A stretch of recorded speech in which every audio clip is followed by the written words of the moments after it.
Ele estava sozinho em seu quarto quando ouviu uma voz vindo do espelho, chamando seu nome. Apenas seu nome. E quando se virou, seu reflexo estava sorrindo de forma diferente, falando com ele, revelando coisas que ele nunca quis admitir. O que aconteceu depois chocou o Brasil inteiro. A história de como um homem poderoso finalmente viu a si mesmo, e como essa visão mudou tudo ao seu redor.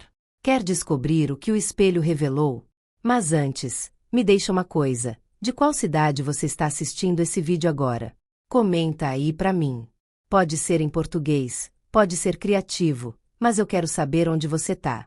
E se você quer conhecer histórias tão perturbadoras e envolventes quanto essa, inscreve no canal agora.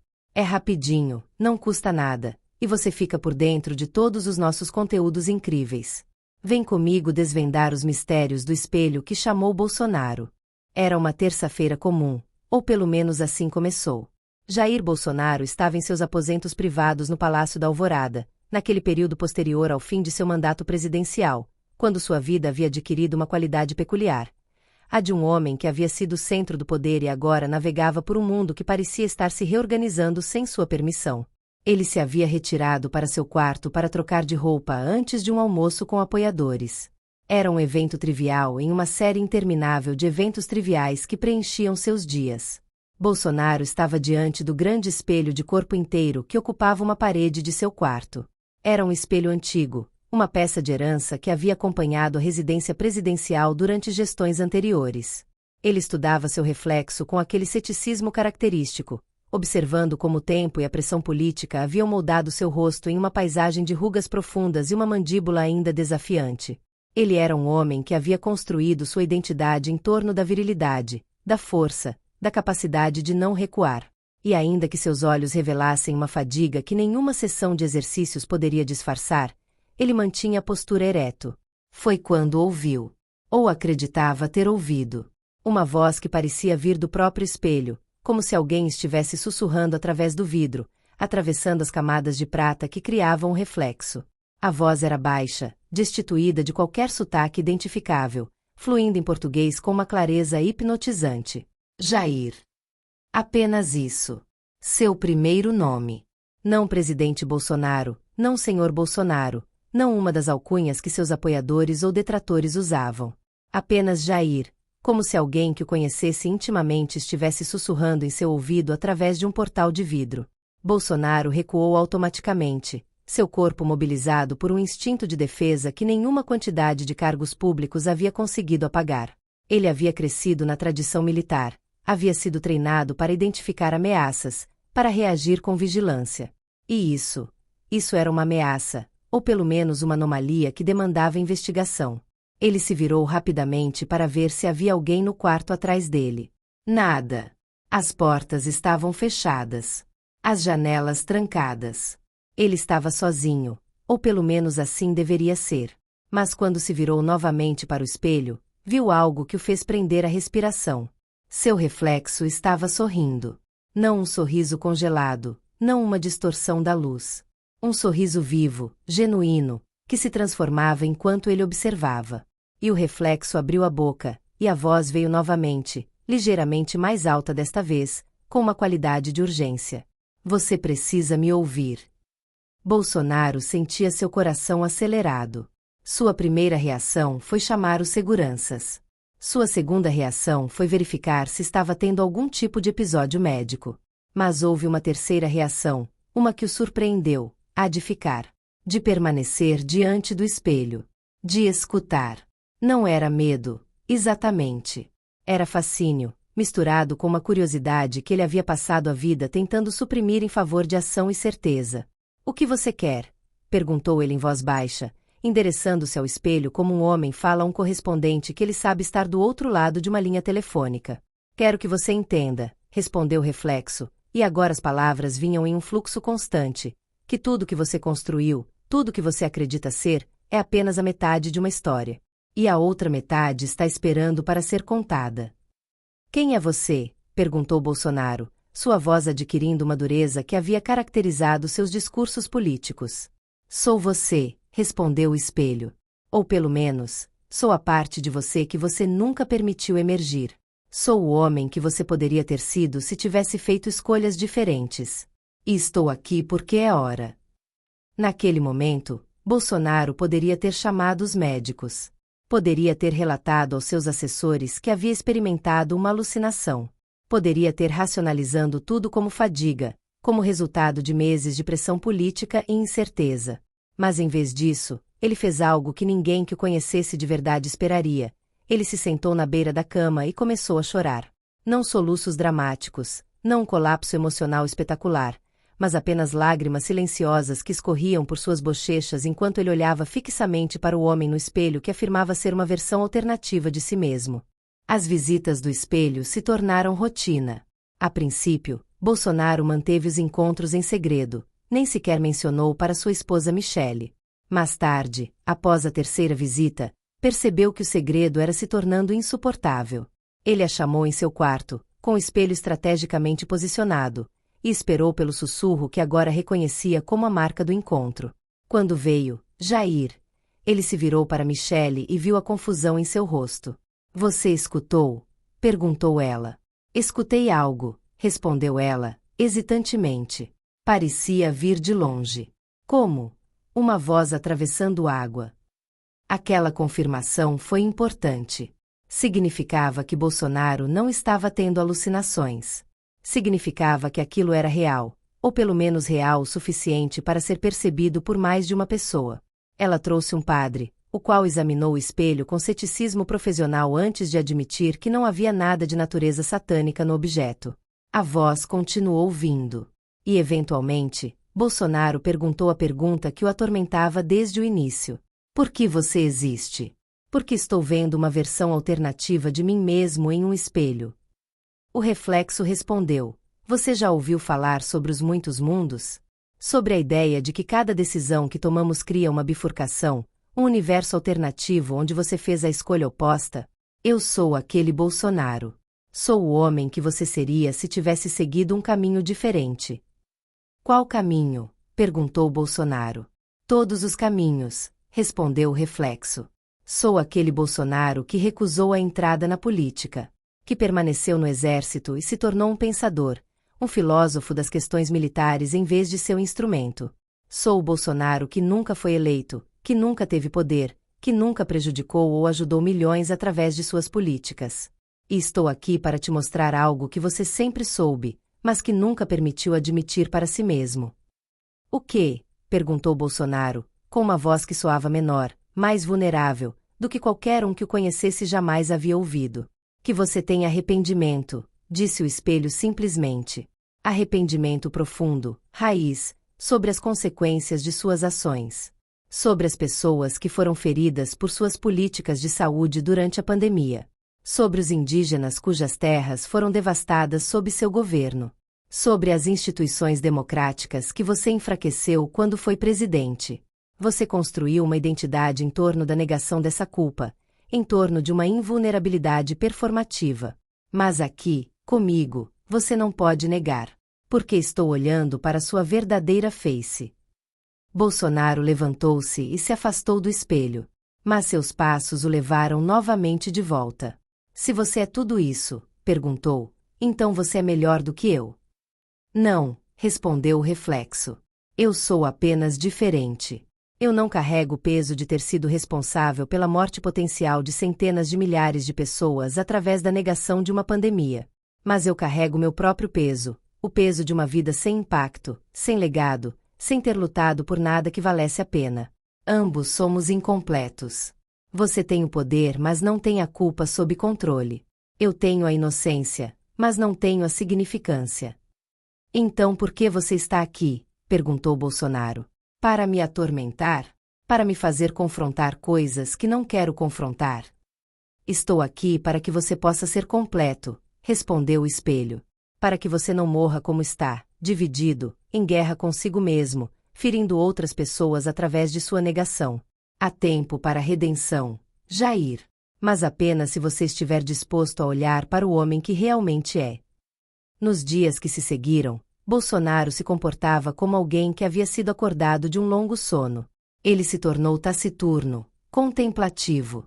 Seus apoiadores, quando viam, notavam uma mudança.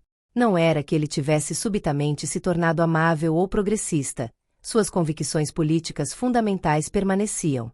Mas havia uma qualidade de dúvida agora, uma abertura a possibilidades alternativas que antes havia estado ausente. Ele começou a fazer perguntas que nunca havia feito. Questões sobre o custo de suas ações. Questões sobre o que ele havia sacrificado em sua busca pelo poder. A quarta semana das visitas do espelho marcou um ponto de inflexão. Bolsonaro havia passado noites sem dormir, revisitando sua própria história com uma clareza que era ao mesmo tempo libertadora e devastadora.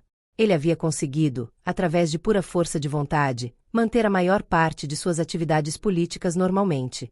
Ainda fazia discursos, ainda se reunia com seus apoiadores, ainda ia às redes sociais. Mas havia uma teatralidade nisso agora, como se ele estivesse interpretando a si mesmo, observando o ator em ação. Foi durante a quinta visita que o espelho disse algo que mudaria tudo. Bolsonaro havia perguntado: "Posso mudar? Posso fazer algo para corrigir os erros que cometi?" E o reflexo respondeu: "Sim. Mas apenas se você estiver disposto a pagar o preço. Apenas se você estiver disposto a abrir mão do que resta de seu poder, de sua reputação, de sua imagem de homem incapaz de errar. Os arrependimentos devem ser acompanhados de ações. As palavras de desculpas devem ser acompanhadas de reparação." "Qual é esse preço?" perguntou Bolsonaro. "A verdade", respondeu o espelho. "Você deve contar ao mundo tudo o que sabe. Tudo. Desde os bastidores das decisões tomadas durante a pandemia, até as negociações políticas que destruíram instituições. Você deve expor a si mesmo completamente. Porque apenas na vulnerabilidade completa há possibilidade de redenção." Bolsonaro riu, um som que era triste sem alegria. "Você sabe o que isso significaria para mim? Prisão. Julgamento. O fim de tudo que construí. Seria suicídio político e potencialmente legal." "Sim", concordou o reflexo. "Isso é o preço." "E se eu recusar?" perguntou Bolsonaro. "Então você viverá como está vivendo agora", respondeu o espelho. "Dividido. Atormentado. Procurando o tempo todo pela próxima coisa que te fará sentir importante, até que a morte o leve. E você morrerá sem nunca ter realmente vivido." Naquela noite, Bolsonaro chamou uma conferência de imprensa. Seus assessores ficaram perplexos. Ele não havia agendado nada. Mas ele foi firme. Ele se colocou diante das câmeras, e durante mais de uma hora, falou. Falou sobre suas decisões durante a pandemia, sobre como havia colocado ideologia política acima da vida humana. Falou sobre as pressões que havia recebido para interferir nas instituições democráticas. Falou sobre a corrupção que havia permitido dentro de sua administração. Falou sobre suas próprias fraquezas, seus próprios medos, sua própria capacidade de racionalizando ações prejudiciais em nome de uma visão maior. O país ficou em choque. Os jornalistas não sabiam como processar o que estava acontecendo. Era uma confissão? Uma renúncia? Uma quebra mental? Os apoiadores de Bolsonaro ficaram estupefatos. Seus inimigos políticos, inicialmente triunfantes, começaram a questionar a motivação por trás dessa súbita transparência. Havia algo profundamente perturbador em ver alguém em seu nível de poder desistir e confessar, simplesmente confessar, sem nenhuma estratégia aparente por trás. Mas Bolsonaro continuou falando. Nas semanas que se seguiram, reuniu-se com procuradores, com jornalistas investigativos, com historiadores. Forneceu evidências, nomes, datas. Não para salvar a si mesmo, porque sabia que isso não o salvaria. Mas porque o espelho lhe havia dito uma verdade que finalmente penetrou suas defesas, que a redenção exigia exposição, e a exposição exigia sacrifício. A reação nacional foi caótica. Alguns hablavam de uma conspiração elaborada. Outros sugeriram que Bolsonaro havia tido um colapso mental. Ainda outros, particularmente aqueles que haviam sido prejudicados por suas políticas, viram a confissão como uma admissão tardia e inadequada. Mas havia também um terceiro grupo, aqueles que perceberam algo raro e precioso acontecendo, a possibilidade de que um homem poderoso pudesse confrontar suas próprias sombras. A mídia internacional cobriu extensivamente. Bolsonaro concedeu entrevistas a jornalistas do mundo todo, explicando o inexplicável, como um espelho havia o despertado para a realidade de seus próprios atos. Alguns zombavam. Outros se perguntavam se havia uma verdade profunda naquela história, independentemente de sua veracidade literal. Entretanto, algo extraordinário começou a acontecer na sociedade brasileira. A confissão de Bolsonaro, longe de ser vista como fraqueza, começou a ser reinterpretada como um ato de coragem. Não porque o absolvesse de suas ações. Muitos argumentavam corretamente que nenhuma confissão poderia fazer isso, mas porque revelava uma verdade mais ampla, que todos nós carregamos nossas próprias sombras, que todos nós racionalizamos nossas ações prejudiciais, que todos nós podemos ser cegos para o dano que causamos. Outras figuras políticas, inspiradas ou provocadas pela confissão de Bolsonaro, começaram a fazer o mesmo. Não confissões completas, poucos tinham a coragem ou talvez a loucura de ir tão longe. Mas pequenos reconhecimentos, pequenas admissões de arrependimento sobre decisões passadas. A política brasileira, tradicionalmente um espaço de posições entrincheiradas e ataques pessoais, começou lentamente a transformar-se em algo diferente, um espaço onde a vulnerabilidade era possível. Os poderes judiciários iniciaram processos. Não por causa da confissão de Bolsonaro. Ele havia implicitamente entendido que a confissão não o salvaria do sistema legal. Mas a transparência que forneceu permitiu que investigadores perseguissem pistas que antes estavam obscurecidas. Alguns de seus aliados foram indiciados. Políticas que havia implementado foram revertidas. Fundos desviados foram rastreados e recuperados. Havia uma sensação de justiça sendo feita, não perfeita, nunca perfeita, mas realmente acontecendo. Bolsonaro ele mesmo foi processado. E em um movimento que surpreendeu muitos, ele não lutou contra os acusadores. Ele admitiu culpa onde podia. Contestou algumas acusações onde sentia que a verdade o justificava. Mas mesmo nessa luta legal, havia uma qualidade diferente. Não era a luta de alguém tentando manter sua inocência, mas de alguém tentando ser justo com a verdade. Enquanto isso, o espelho permanecia mudo. Bolsonaro interrogava ainda, mas nenhuma voz veio. Não era hostilidade silenciosa, mas mais uma sensação de conclusão. Como se o espelho tivesse dito o que veio para dizer, e agora deixasse Bolsonaro para navegar pelas consequências de sua própria verdade. Dentro de 2 anos, Jair Bolsonaro havia perdido quase tudo pela definição tradicional de sucesso. Seus ativos foram congelados durante processos legais. Sua liberdade estava restrita, não preso, mas monitorado, limitado em seus movimentos. Seus apoiadores se dividiram, muitos se sentindo traídos por suas confissões. Sua imagem havia se transformado de vilão político para algo mais indeterminado, talvez um patriarca arrependido, talvez um homem que finalmente tinha perdido o juízo. Mas em outro sentido, havia algo que parecia estar começando a prosperar dentro dele. Sem o peso constante de manter uma fachada de invulnerabilidade, Bolsonaro parecia mais leve. Ele passava horas em leitura, filosofia, história, textos religiosos. Ele estabeleceu um fundo com o dinheiro que não havia sido congelado, dedicado à reparação para comunidades indígenas que haviam sido prejudicadas por suas políticas ambientais durante sua presidência. Ele concedeu poucas entrevistas, mas quando fazia, havia em suas palavras uma qualidade de sabedoria que não estava presente antes. Não a sabedoria performativa que havia utilizado em discursos políticos, mas algo mais autêntico, a compreensão que vem de ter sido profundamente errado e ter finalmente admitido. Fui um homem que acreditava que força era a resposta a tudo, disse ele em uma entrevista para um jornal influente. Força física, força de vontade, força política. E nessas coisas sou forte. Mas não sabia, não queria saber, que havia outras forças. A força de admitir fraqueza. A força de dizer eu estava errado. A força de aceitar consequências. Talvez esse seja o verdadeiro significado de coragem, e passei minha vida inteira confundindo-a com violência. Sua esposa Michele, que inicialmente tinha dificuldade em compreender sua transformação, finalmente a aceitou. Ela viu em seu marido uma paz que havia estado ausente por décadas. Não a paz da vitória ou do triunfo, mas a paz da rendição, não rendição a seus inimigos, mas rendição à própria humanidade. Os historiadores começaram a reanalisar o período de Bolsonaro com nova luz. Não para absolvê-lo, nenhuma redenção pessoal poderia desfazer o dano real que suas políticas haviam causado. Mas para compreender como um homem que havia começado como um simples tenente, que havia suportado torturas durante o regime militar, havia finalmente se transformado em alguém capaz de exercer uma ditadura suave sobre sua própria nação.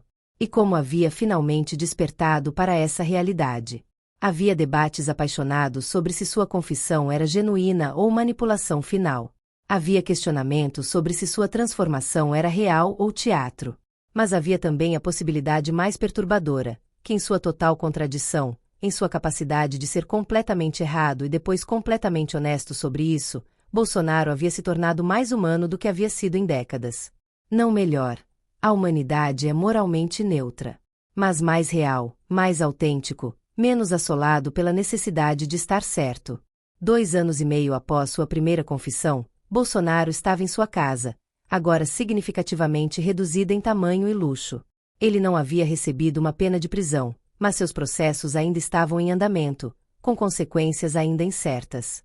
Aquela noite, enquanto se preparava para dormir, ele passou pelo antigo espelho que ainda havia em seu quarto. Ele não havia tido coragem de se desfazer dele, apesar da tentação de fazer exatamente isso. E então ouviu. Depois de meses de silêncio, a voz retornou. Jair. Bolsonaro se virou e viu seu reflexo sorrindo. Mas desta vez era um sorriso diferente, não o sorriso da confissão anterior, não o sorriso de revelação. Era um sorriso de reconhecimento, de aprovação mesmo. Você fez bem, disse o espelho. Fiz bem, perguntou Bolsonaro, incrédulo. Perdi tudo. Você ganhou algo muito mais valioso, respondeu o reflexo. Você ganhou a si mesmo. Pela primeira vez em sua vida, você é realmente Jair Bolsonaro. Não uma construção política. Não uma persona de invulnerabilidade. Apenas um homem que cometeu erros, que reconheceu esses erros, e que está tentando viver de forma diferente. O que você é? Perguntou Bolsonaro, uma pergunta que havia querido fazer desde o início. Realmente? O espelho hesitou, uma pausa que parecer durar para sempre. Depois respondeu, sou a parte de você que sempre soube a verdade. Sou sua consciência, sua inteligência moral, sua capacidade de empatia, tudo aquilo que você havia suprimido em favor do poder. Talvez eu sou apenas uma manifestação de seu próprio inconsciente, encontrando uma forma de se comunicar. Ou talvez sou algo mais. Talvez não importa. Talvez o mais importante é que você escutou. E agora? Perguntou Bolsonaro. Agora você vive, respondeu o espelho. Você vive com integridade. Você continua trabalhando para reparar o dano que causou. Você continua tentando ser melhor. Você não pode desfazer suas ações, mas pode moldar as consequências delas. E mais importante, você pode servir como um exemplo de que mesmo aqueles que estavam mais profundamente perdidos podem ser encontrados. Fui um mal, disse Bolsonaro simplesmente. Você foi humano, respondeu o espelho. O que é pior e melhor do que ser simplesmente mal? Porque ser mal é fácil, é não pensar, é seguir seus instintos mais baixos. Mas ser humano é lutar constante. É tentar, falhar, tentar novamente. É viver com a plena consciência de sua capacidade de prejudicar e fazer um esforço deliberado para não fazê-lo de qualquer forma. Você voltará? Perguntou Bolsonaro. Não preciso, respondeu o espelho. Você finalmente pode se ouvir. Você finalmente pode olhar para seu próprio reflexo sem desviar o olhar. Essa conversa estava sempre dentro de você. Apenas precisava de um espelho para emergir. E então, tão subitamente quanto havia voltado, a voz desapareceu. Bolsonaro permaneceu diante do espelho por uma longa hora, simplesmente observando seu próprio rosto. Um rosto que havia enfrentado as consequências de suas ações. Um rosto que ainda carregava dúvida e medo, mas também algo novo, uma abertura para a possibilidade de que mudança era possível, que redenção, ainda que parcial, ainda que imperfeita, ainda era possível. Nos anos que se seguiram, a história do espelho que chamou Bolsonaro pelo nome se tornou parte da cultura brasileira. Havia aqueles que a viam como um conto moralizante sobre o poder da consciência. Havia aqueles que a viam como loucura, como a narrativa de um homem que havia finalmente perdido a sanidade. Havia aqueles que a viam como ficção deliberada, uma história fabricada para manipular a opinião pública. E havia aqueles que a viam como simplesmente verdadeira, independentemente de sua veracidade literal. Livros foram escritos analisando o período. Um documentário foi produzido entrevistando Bolsonaro, seus médicos, seus historiadores e aqueles que o conheceram. Não havia consenso sobre o que havia acontecido. Mas havia concordância sobre um fato: algo havia mudado em Jair Bolsonaro, e aquela mudança teve consequências ripple através de toda a política brasileira. Bolsonaro, agora significativamente envelhecido, não apenas fisicamente, mas de forma que parecia afetá-lo no âmago, continuou com seu trabalho de reparação. Trabalhou com organizações indígenas. Apoiou investigações em corrupção de seu próprio governo. Escreveu um livro refletindo sobre seus erros, não como desculpa, mas como registro. Muitos não o perdoavam. Muitos ainda viam suas ações como inadmissíveis, independentemente da sinceridade de suas confissões. E eles talvez estivessem certos. Não havia quantidade de arrependimento que poderia trazer de volta os que morreram durante sua gestão, que poderia reparar totalmente as comunidades que havia prejudicado. Mas havia também aqueles que viram nele uma possibilidade. A possibilidade de que até mesmo aqueles que haviam cometido grandes erros podiam tentar viver diferente. Não para escapar da responsabilidade, mas para viver dentro dela. Para aceitar as consequências e ainda assim tentar fazer o bem com o tempo restante. Universidades começaram a oferecer cursos sobre o espelho e a política brasileira, examinando como a narrativa de autorreflexão havia impactado o diálogo político nacional. Terapeutas escreviam artigos sobre o poder de confrontar nossas próprias sombras. Padres e rabinos e imãs citavam a história em sermões sobre redenção e transformação. Michele Bolsonaro, em um raro momento de visibilidade pública próximo ao final de suas vidas, foi perguntada se acreditava que o espelho era real. Ela respondeu com uma sabedoria simples: "Não importa. O que importa é que meu marido acordou. Ele finalmente viu a si mesmo. E uma vez que você vê, você não pode desver. Você não pode voltar a estar dormindo." Bolsonaro morreu aos 84 anos, uma morte tranquila em sua casa, cercado por poucos. Sua morte não foi amplamente lamentada, nem foi amplamente celebrada. Ela foi, principalmente, notada, um período na história brasileira que havia chegado a seu fim biológico, mesmo que seu significado continuasse ressoando. Nos funerais, houve ex-inimigos que vieram render respeito não ao homem que havia sido presidente, mas ao homem que havia finalmente confrontado a si mesmo. Houve também aqueles que recusaram a aparecer, vendo isso como uma traição aos que haviam sofrido sob seu governo. Nenhuma perspectiva era incorreta. A morte de Bolsonaro deixou espaço para múltiplas narrativas, múltiplas verdades. Seu legado, porém, não era simples. Não era o de um grande estadista que havia liderado a nação à glória. Mas também não era simplesmente o de um vilão. Era o legado complicado de um homem que havia feito grande dano depois, tardiamente, havia enfrentado o que havia feito.